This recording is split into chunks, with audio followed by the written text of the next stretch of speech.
Hello, this is Sunil Sunder Raj with Global Women's Sports Radio. I'm happy to be speaking this morning with Ali Nick, the head coach of NJIT Women's Soccer. Coach Nick, again, thank you so much for the opportunity, to speak with you again, this morning. Yeah, thank you for having me. I believe entering your sixth season, as the head coach of NJIT Women's Soccer, Coach Nick, it said, from where you started back in 2016 to see where the program is today. And I think 2 years removed, said from, first postseason, said appearance, when you guys were in the ASUN conference. I had to ask you, heading into the 2021 season, this is a experienced team. I think there are 16 upperclassmen on this team. Can you just talk about, and plus you have a scrimmage on Saturday and then the season opener is a week away. So it's approaching very fast. I had to get your take on, how you feel about this year's team. Yeah, yes, we're in the thick of preseason right now. So everything's rolling right now. We're really fortunate to have 4 of last year's seniors decide to stay to take their COVID year, which I'm happy for them because last year obviously presented a lot of challenges outside of soccer. So I'm glad that we can have a preseason again. But on top of that experience from those key players, we have 5 seniors who have a lot of experience. And from their class, when they came in, that's when we we made the ASUN tournament back-to-back years. So they kind of brought that competitive nature and that drive to win that kind of propelled our program, what we've been building through the years to take that next step. So they have that experience. And then even, coming in with the players underneath, the juniors have definitely stepped up. A lot of them have been significant players, minute players for us as well. So I think that experience alone has prepared us this preseason of where we need to be starting from. The team came in really fit. So now we can focus on how we want to play, get the freshmen acclimated, and which is crazy that it's the sophomores' first preseason also because of last year. So they're running through everything also for the first time. So the team's quickly jumped on board. So we're excited for Saturday's scrimmage. I mean, as you talked about, alluded to, Coach Nick, is the challenges, especially with the COVID-19 pandemic. I had to ask you about that because last year was the first year in the America East, conference for you guys. I mean, I don't think it was a true, indication. I mean, with all the craziness going on that, to have a normal season, but, hoping, said this season, again, presents that normalcy. But can you talk about that first year in the America East, conference? Yeah. Yeah, just like you mentioned, to touch on first, I think it was a very tough transition, the timing of it, obviously, because of COVID, the restrictions. I mean, we were limited, things were taken away, rightfully so. That makes our team special, like locker room access. Adding on top of that as well, I had a baby in March, so I wasn't around. So that even added challenges. So when conference play started, I was fortunately for my family, unfortunately for the team, not able to be present during the conference play. So I think making that switch, it's very competitive. I think we kind of felt like, okay, we can come in where we were in the middle of the table from the ASUN and be in the middle of the table in the America East. But I think rightfully so, it humbled us. I think that's what last year was of, hey, because we made the ASUN tournament back-to-back years in the semifinal doesn't mean it's going to continue to carry over. We figured out our style within that conference. And now we got to identify and prove ourselves again. So I think that's why our team's hungrier than ever, because we took it for granted, to be honest with you, I think a little bit last season. But the America East has great competition in teams. You look at the top of the table, and even the teams that finish at the bottom of the table are still very, very competitive. Any given day, any team can win. So I think that's why we have to come in with a different mentality big time. Yeah. I had to ask you, those 2 years back to back that you made, said the ASUN, said tournament, and the fact that, the first postseason, appearance, said in NJIT history. I mean, that had to really feel good, not only personally for you, Coach Nick, the players, and then, the school overall, as well as the athletic department. Can you just talk about that? And then the fact that, there are players that were able to achieve honors, on and off the field, as well. Yeah, it was a great run and feeling, like you said. I think why it was the biggest feeling and pride was because of all the alumni from when I started in 2016, just their belief in the program, and what the culture of what we were trying to build. They bought in right away. All those, especially the seniors, that it was their last year, but they wanted it. And it started not just from those years that we won. It was before that, of building that mindset, getting the players in that can help us get there. So it was definitely rewarding thing for the players to get that satisfaction of, look at, yes, all this work that we're doing is building off and getting beneficial for us.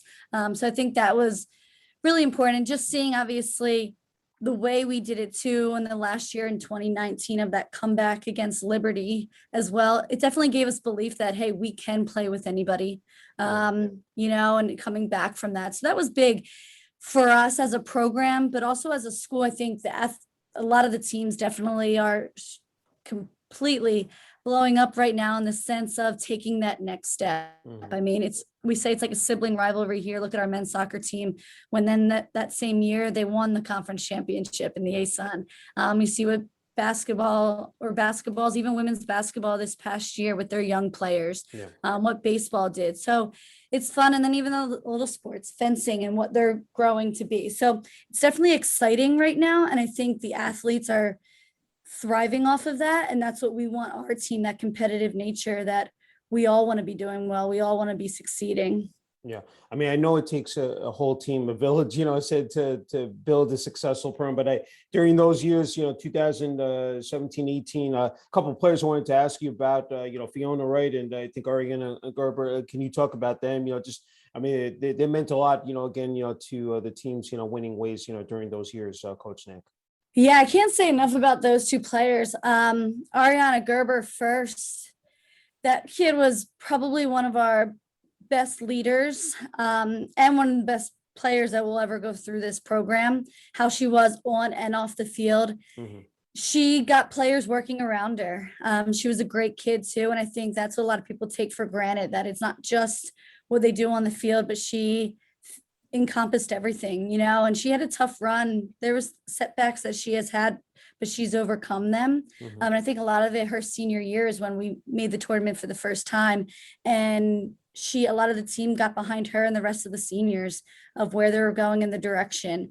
And then you have Fiona Wright. I mean, she was a goal scorer, right? It's hard to come by those. She was a very special player. And very special competitor. I think she brought a lot of that on the field and off the field. She wanted to win. Unfortunately, she decided she's staying in Canada. So that's why too, but just even what she did in a short 2 years is phenomenal for our program. And she left her mark within us too. No, it's great. I want to ask you that first season that you took over the program. I said the year before. I mean, I think the team was 2-14. But then to register 6 wins in your first season. I think the highest said win total in 6 years in the program. I had to ask you. It was a daunting task, but just how you were able to again string together. Just an absolutely terrific season. Especially 2016, Coach Nick. It was a lot of work from our coaching staff, my assistants, Chris and Mary, and the players, so I'm not going to say it was easy. We knew we were pleasantly surprised of how we started that season out, because we knew it was going to take years to build. It wasn't going to be overnight that we could make that switch. But like I mentioned before, even from the players buying in right away, they weren't satisfied with their record before. And I think that was why we were fortunate of taking it over. And why, when going through the interviewing process, I saw the potential. Meeting with a lot of the players, they weren't happy with where they were. They know they needed to do more. So it was that mindset of them putting in the work, instructing them of, hey, this is how we're going to get there if this is what you want. But then we just got ourselves organized. A big thing we still say, no matter what team you're ever facing here, or any sport, you're going to face a team where on paper they have better players than you, right? But it's how you work together as a team that's going to make you succeed.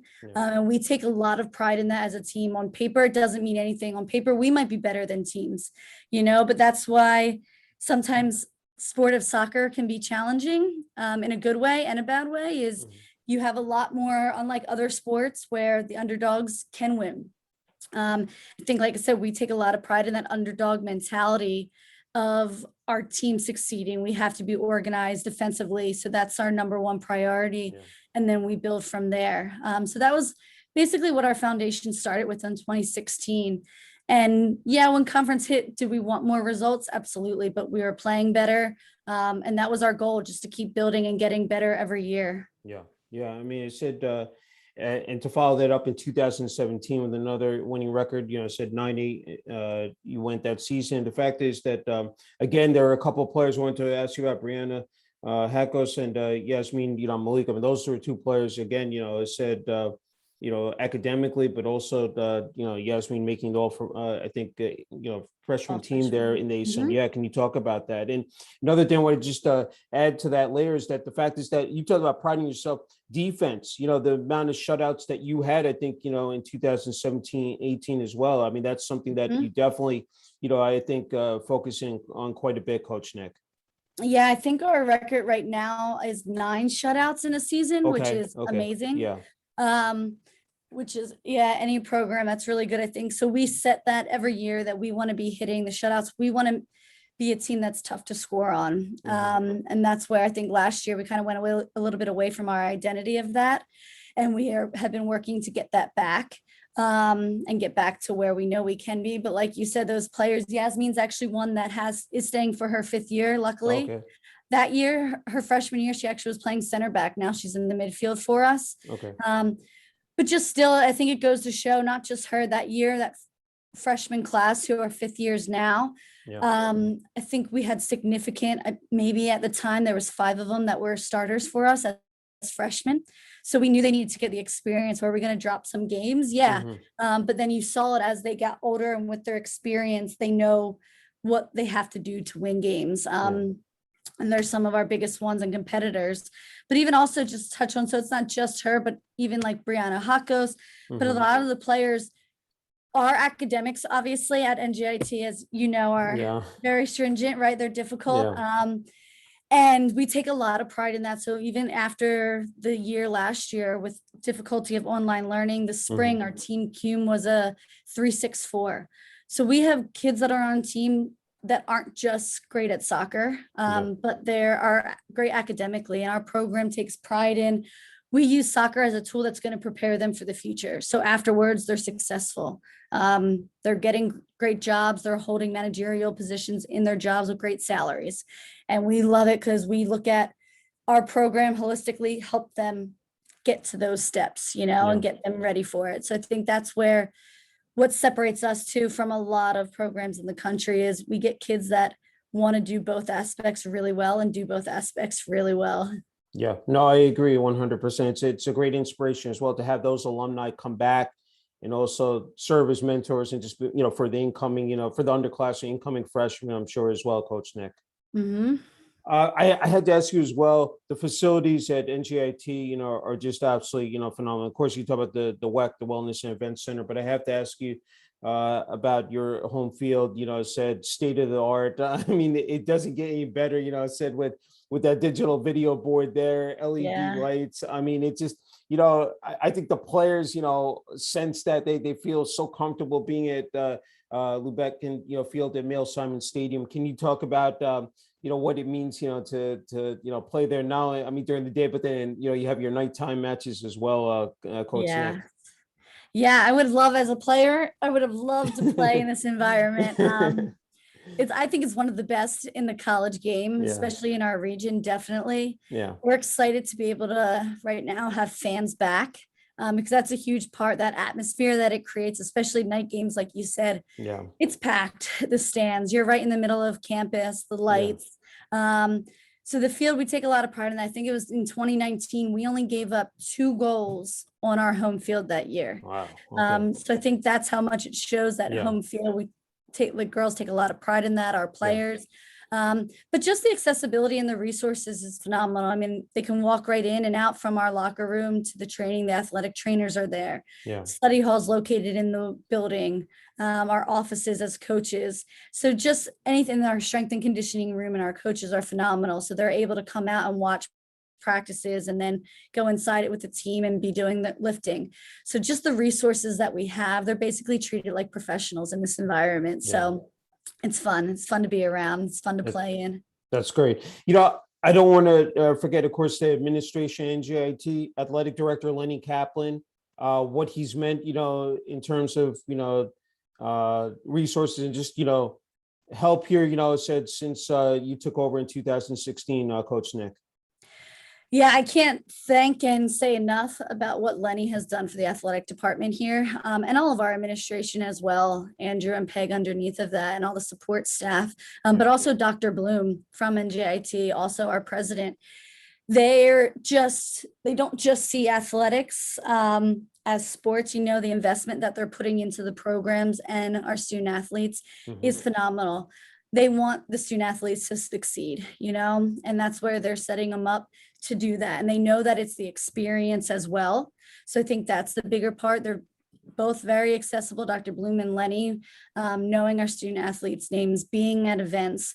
So it's just, like I said, helped create a really good environment for our student athletes to be playing, all the teams to be playing in.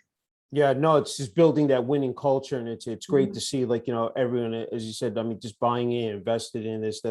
That's just wonderful. Just have a couple more for you, Coach Nick. Again, can't thank you enough for the time. I don't want to forget, before you came to NJIT, you were an assistant coach at LaSalle University for 4 years. Your alma mater, actually, I said played there as well. Attended, said and graduated from there. You had again an outstanding run there, for 4 years. I mean, the program making the NCAA tournament, winning, A10, regular season and tournament titles, under head coach Paul Royal. Can you just talk about your time there at LaSalle University? Yeah, I mean, like you said, I played there, coached there, was there for a long time. So obviously had a very good experience, but yeah, I can't say enough about Paul. He was a great mentor. He's a great friend. Still bounce ideas back and forth with him because he has such good experience and has seen everything. So I think that relationship is one that I'm forever grateful for. Yeah. But just what I've also learned at LaSalle, I mean, like you said, we went to the NCAA tournament 4 years. Top 25 program, you got to see what it takes to get to that level. And that's what we're striving for. We want to be competing for conference championships here. So seeing what it takes day in and day out. The players there brought it that we coached, and still in contact with a lot of them, whether they're playing or in their careers afterwards. But I think it also showed that it's possible, and how, I went back to that, where little school like LaSalle is beating some of these bigger powerhouse schools. So I think it shows that when you have that right tactics and formula, that you can compete, and that's what we're trying to do here and build here. Yeah. I mean, it is just remarkable, the run that, just so dominating, the team, said, I harken back to defense, and then of course, off the field, the grade point average, I think, and you were in charge of that. I mean, 8 of the 9 semesters, the girls, the women's soccer team had the highest GPA among, I think, the 23, said, that is just, amazing. I mean, can you talk about, that is not easy, to maintain. No, it's not. I mean, anything winning and that, it's very hard to keep things, going, like you said, and maintain. I do think Paul was a pioneer in that sense, and ahead of the times of seeing that it's not just soccer, but let's focus on all these other aspects and get kids that they want to do well in all aspects, because now it's going to become a habit. So I truly believe that, that we took a lot of pride when we were there from his direction of it. You can't just care about one thing. You got to care about everything that you're doing in your life. And that was the mentality of the players that we had. And that's what we looked for. That was a big thing too, even through the recruiting process. It wasn't just if they were a good soccer player, they had to bring other things to the table.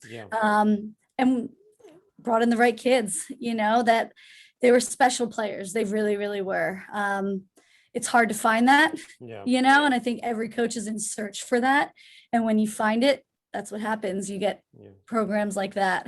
Yeah, no, it's an excellent point you made. And I'm sure that the same thing, of course, applies here at NJIT, is that, and almost skipped over there, as well as the recruiting process as well is so key. I mean, we talk about, different sports, but it's 24/7, 365. There's never a day off, because even when a season ends, you're already thinking, said about the following season, and then, bringing in, said new talent as well, Coach Nick. Yeah, no, recruiting, I mean, never ending, especially now. It's with COVID year, and we weren't able to recruit for basically 15 months. Now it's trying to get everything back in, getting players back in. But recruiting, obviously, for everybody is just so important, but especially for us because of the type of school that we are with the academics, it has to be the right fit. Because if not, they're going to struggle, and you need to be able to balance both at a very high level, because it's demanding. We want excellence on the field, we want it in the classroom, and we want it with relationships with teammates. So I'd be lying if I said it wasn't demanding, but it's definitely rewarding. And the kids that we have and the ones that want to be here, they find that balance and they want that balance. So that's big. And I think it goes to women's sport in general, not just here and not just women's soccer. I think that's what the beauty of it is they care about all aspects. We get really good kids in the classroom. And what people don't see behind doors is the internships that they're doing, the community service that they're doing in around the area. So they're doing a lot of impactful work. So it's not just that they're caring about sports, they're making a difference in the world. And that's why I love being in college athletics, because of that. Yeah, that's great. It's great to see them paying it forward, said with that type of work, especially with the internships and community service. I mean, it said, I was looking at some of the stats when they're at LaSalle. I mean, the fact that I think they had an 18-game unbeaten streak, and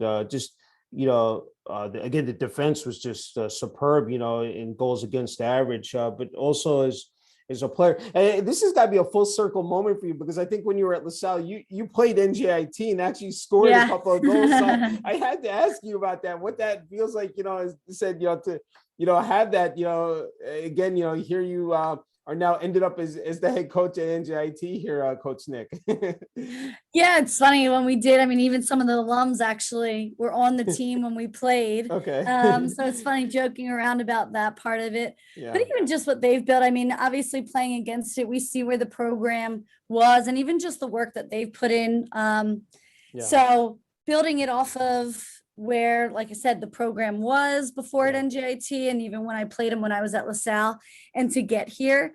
So like you even went with the unbeaten streak, obviously we took a lot of defensive pride, but that's just who I am. So coming in, I think as a coach, you can't change who you are because you have to take ownership. So that's why we are, like we said, having a lot of pride in that. And it starts with, we have our all-conference goalkeeper, Molly Saylor, who's back, Siani Magruder, who's back. And they're kind of the anchors from it. In the past, we had Emily Heckman and Jessa Singh, who were staples. So I think you need kids like that take a lot of pride and get that team rallying behind. And that's what Siani and Molly are. So we're really fortunate. And now being their senior year, I think a lot of the team, the whole team, we're going to be playing for those seniors, I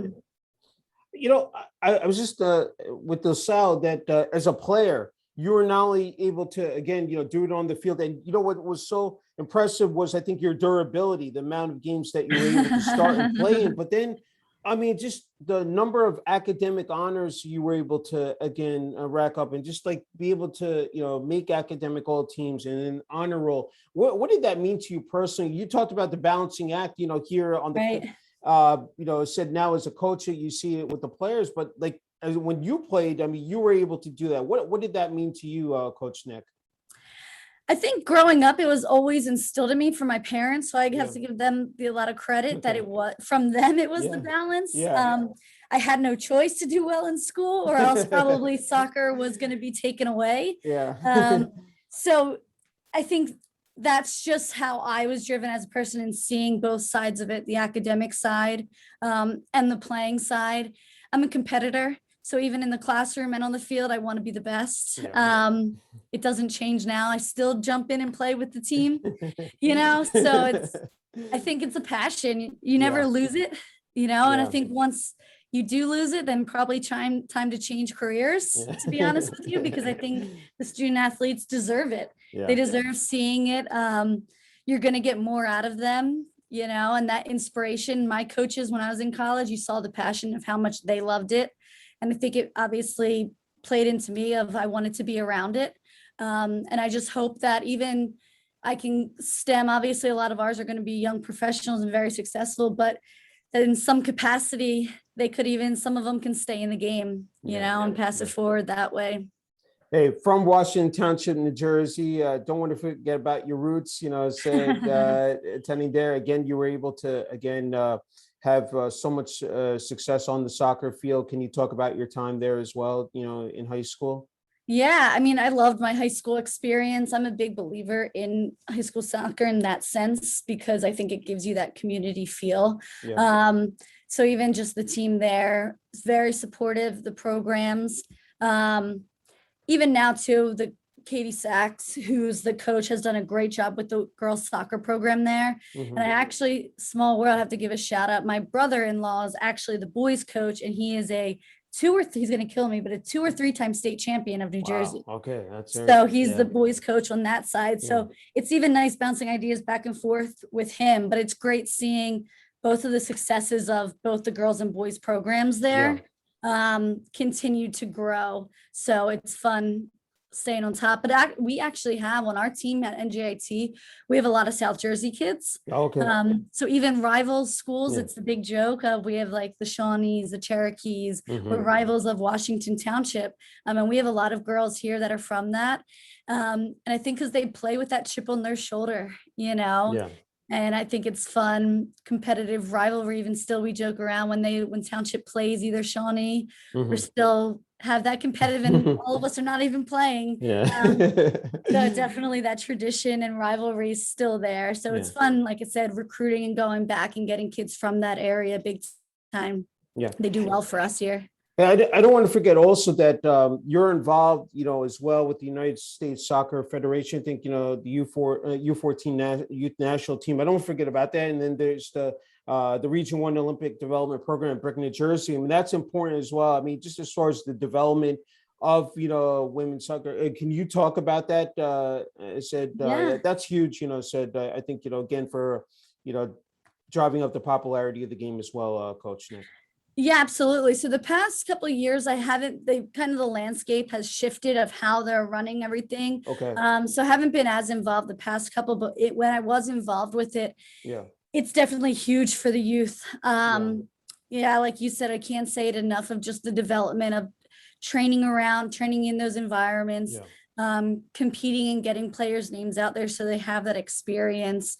And obviously with the Olympics just happening, I mean, the women's team's still walking away with the bronze, but past World Cup winners, I think it's good. And it's great. It's being televised and being marketed because they need to see that. So even when working with the Region 1 teams, the U14 youth, they're looking up to those players. They're looking up to our college players, so I think we have to get in front of them. They need to be seeing that and being inspired. So I loved being around that program because you can develop them. They're so young and impressionable in that sense that they have that future ahead of them to be playing. And even now when I started it and seeing some of them now are in college, getting called into youth national camps still. And it's great to see their progress of them still developing over these years. So it says a lot about the game. And the system too of working and trying to find those next level players that are going to compete for our country. Yeah, I mean, and I don't want to forget also Gotham FC. I mean, it's great to have like right here in New Jersey a team, playing at, of course, a Red Bull Arena, and then I was club soccer as well. Talk about your involvement there, South Jersey Elite, Barons Club, and then the Penn Fusion Soccer Academy as well, Coach Nick. Yeah, previously it was when I was at LaSalle more, so that's when I was a club coach. Okay. So I loved the youth, training them, playing their games. I think that involvement, same thing, you're developing them. You get to see where they take those next steps, how they can improve as a player. So it was definitely fun. And now being here, you can still see that going out to their training sessions for clubs, and now all different ones in the youth game.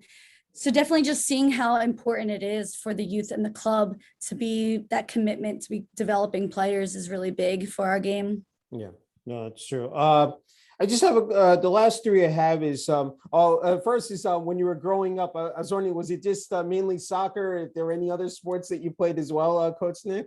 I mean, when I was really young, it was everything. Okay. But then like a little bit of basketball until I was not the best, and I'm only 5'2", so that probably wasn't the best route to keep going. But then in high school, I was big into lacrosse also, actually. Okay. So the women's lacrosse game just really started taking off when I was in high school. Okay. Well, probably not even taking off yet. It was just there. And I actually followed my sister's footsteps. She played, and I was like, it looks fun. So I picked up a stick my freshman year and got really into it. So Okay. it was definitely a change of pace. It was nice because Yeah. it gave me a little bit of a balance. That's great. I was just wondering, when it comes to women's soccer, and then what makes it so special? I mean, what made it so special? Of course, to play the game, I said, but also to coach it now as well. I mean, I had to ask about that, Coach Nick. I mean, I think I love the game. I love the tactics of it. And I love how every scenario and situation is different. It's a beautiful game. It's one of the hardest to play, Yeah. And the technical side of it, of what special players can do and how every player can be different, but somehow you can come together and work and put 11 players on the field that are working towards the same goal and cohesiveness. So I think that's amazing to watch. And that's why I love the sport in general. But then even just on this level of it too, of why I love just the relationships too that it takes to build. We're not obviously an individual sport. It's not like it can be just one. Yes, you can have a standout player, but it's not like other sports where that can completely change and you can just ride that one player, or individual sports. It takes those relationships to build, excuse me, for a team to be successful. So it's amazing. I love watching it. I think why growing up was the 99ers with Mia Hamm era was very big inspiration for me. So when people talk about having to have more accessibility for women's sports on TV, I'm one of the biggest supporters of that because I grew up watching it, and that inspired definitely me when you see that, to keep going, even if it's at that next level of, I wanted to play Division I because of watching them. So for me, it was definitely the players that I saw growing up were a big influence in me continuing, and even my sisters, watching them play, going to their games, my parents dragging me and my brother along. Definitely just being around the game is really big. That's a great transition you just made, is the family. I know you talked about your parents, said, wanted to ask you, of course, about your husband, Joe, and just, your daughter as well, Kennedy, just the support you've received from your family during this soccer journey, Coach Nick. Yeah, I mean, I can't thank my husband enough. So now I have two daughters. Oh, okay. Sorry. Yeah, my no, bad. Kennedy is 3.5 and my other one's 5 months old, girl. So he's been a rock star dad, holding down the fort while we're in preseason and pulling 12-hour days here. So, but he actually played professionally. He's a soccer guy too, so he gets it. So I think that's huge, having that support at home for all coaches is really important, because he gets it. The season's a grind. Like I said, we're on the road, we're in here long hours, but it's definitely worth it. And he gets it, likes to be around, try and get my daughter, the older one, around as much as possible too, because the girls are big role models. I mean, she talks about the soccer girls all the time. So I think she wants to be, it's good role models for them. So I'm very excited as they continue to grow, just being around. I mean, if my daughters end up like the girls I'm coaching here at NJIT, then I would be beyond proud, because these are good kids that we have here. That is fantastic. I'm so happy for you. Final question is that, and I think, again, you're in a perfect spot, to offer this advice for younger players, also for women who want to get into the coaching ranks. And, said, want to end up, I said where you are one day, coaching NJIT women's soccer, what, your message is to them, Coach Nick? Guess just my message is that you can do anything that you want to set your mind to. I know that's kind of cliche, but we really believe that here in our program. What you want, we can get. It's just going to be, are you willing to put the work in that's going to get you there?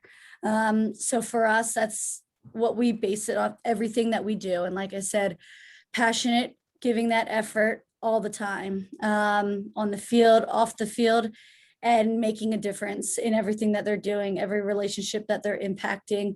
So that message, definitely, we talk to our incoming recruits about when the players are here, we talk to them about it as well. Because we want to give that support to help. I know what it's like being a female in the coaching world. It's definitely has its challenges, but it's so rewarding, and I think that's what you have to look at instead. So all these professions, these girls, just how rewarding it is when you put that work in on something that you're truly passionate about. Yeah, no, well said. Okay, Coach Nick, the floor is yours. If there's anything I left out here, you're more than welcome to add. I think you covered everything. Yeah. Thank you so much. Absolutely a true honor and privilege, interviewing you, and again, wishing you and the rest of the coaching staff and the team all the best in the 2021 regular season and also in the America East Conference. Thank you very much. We're excited for this year. Looking for a good run. I appreciate it. Thank you.